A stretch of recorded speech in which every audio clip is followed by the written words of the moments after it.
Take a look at the hot sheet on this guy, Steve Fuhr. Fuhr is a 20-year veteran of the Canadian Forces. He served as a CF-18 pilot between 1999 and 2003.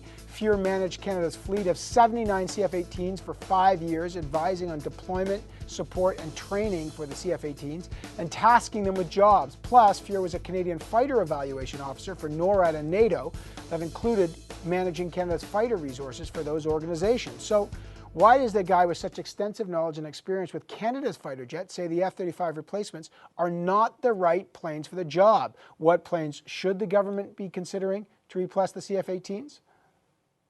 Joining me now from Calgary, the former CF-18 fleet manager and flight evaluation officer for both NORAD and NATO, Steve Fuhr, is here. How are you doing, Mr. Fuhr? Very good. Thank you for having me on the show today. My pleasure. I think it's time now for people, if they make a mistake, to admit they've made a mistake. If we've taken a course of action that we realize sometime later down the road that is the wrong course of action, we either stop or change direction and not throw good money after bad.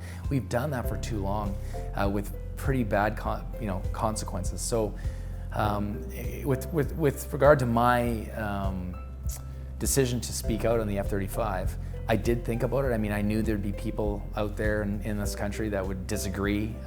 It's an emotional argument on both sides, and I really had to think, do I want to put myself in that position and come out against something that many, many people think was the right thing to do when I inherently thought otherwise?